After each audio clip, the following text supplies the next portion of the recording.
Oi pessoal, tudo bem? Eu sou a Marina, eu sou mestranda em Sociologia Jurídica na URGS e eu tô aqui para responder algumas perguntas que surgiram no vídeo anterior sobre como iniciar uma pesquisa. Então vamos lá.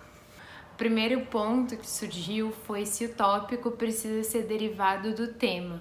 E sim, tudo isso precisa ser muito bem alinhado, tanto o tema quanto o tópico, que é como se fosse dentro do tema, uma área dentro do tema, como a pergunta de pesquisa. Eles precisam todos caminhar no mesmo sentido para que isso é tudo para facilitar a nossa pesquisa e ajudar com que a gente se organize melhor e organize melhor a nossa pesquisa. Então, sim, é bom que todos esses tenham o mesmo direcionamento. Então, por exemplo, se o meu tema é árvores, o meu tópico tem que ser alguma coisa dentro de árvores, por exemplo, limoeiros. E aí a minha pergunta de pesquisa tem que ter a ver também com o meu tópico, por exemplo, como é a taxa de crescimento dos limoeiros em março. Então pronto, eu tenho todos eles alinhados para que eu responda a minha pergunta de pesquisa. Outra coisa sobre o tópico é que ele é exatamente aquele assunto que a gente vai estudar. Então, claro que o nosso pensamento não é linear, então de repente eu tô aqui tentando descobrir qual é o meu tópico e na verdade ao mesmo tempo eu tô pensando em alguma metodologia de pesquisa. Então,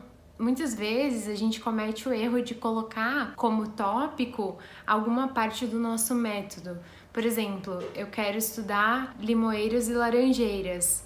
E eu tô pensando em fazer isso através de uma comparação da taxa de crescimento dos dois. Então eu vou achar que o meu tópico de repente é a comparação entre limoeiros e laranjeiras. Mas não, claro que pode ser, mas aí eu deveria estar com a intenção de estudar a comparação entre limoeiros e laranjeiras. E na verdade eu tô com intenção de estudar limoeiros e laranjeiras. Então o meu tópico é simplesmente limoeiros e laranjeiras e deixa a parte da comparação lá para depois quando eu for falar do método. Outro ponto interessante é a gente pensar na pergunta de pesquisa como efetivamente um direcionador de toda a pesquisa. Por que se tem uma pergunta de pesquisa? Porque a gente quer saber a resposta, porque a gente não sabe a resposta. E qual é o problema desse quesito? O problema é que muitas vezes a gente entra na pesquisa achando que a gente já tem a conclusão dela. Eu vou dar um exemplo.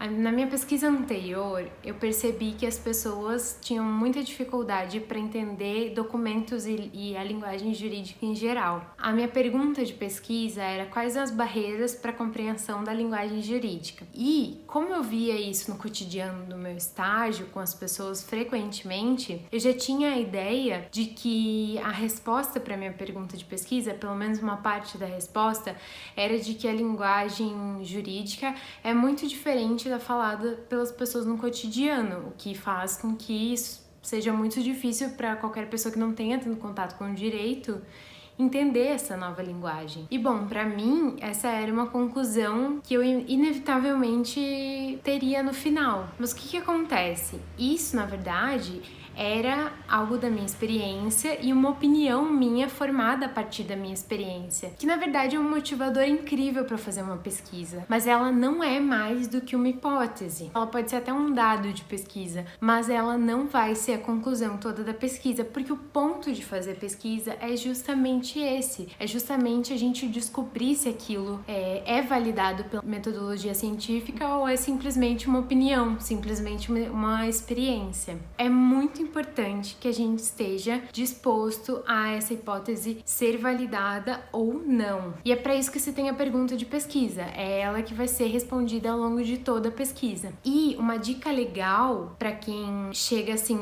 na pesquisa com uma hipótese formada, como eu tinha, por exemplo, é criar a pergunta de pesquisa a partir da hipótese. Então, por exemplo, nessa minha pesquisa anterior, a minha hipótese era que as pessoas não compreendiam a linguagem jurídica, porque a linguagem jurídica é muito distante falada pelas pessoas no cotidiano. Então a minha pergunta poderia ser: a distância entre a linguagem jurídica e a falada no cotidiano é uma barreira para a compreensão da linguagem jurídica? Eu tinha uma hipótese e eu posso tirar a partir da hipótese a minha pergunta de pesquisa. Pronto, elas vão ficar super alinhadas, vão me ajudar a me organizar durante a pesquisa, me ajudar a buscar material, me ajudar a pensar na metodologia, e eu tô disposta a ver se a minha hipótese se valida ou não.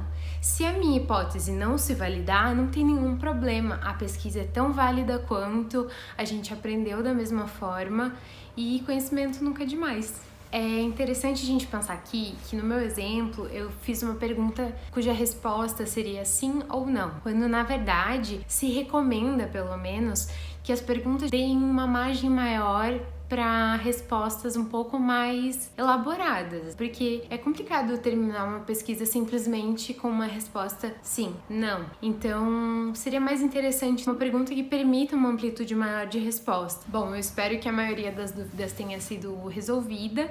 Eu fico disponível para a gente conversar mais sobre isso e para as próximas dúvidas que podem vir depois desse vídeo.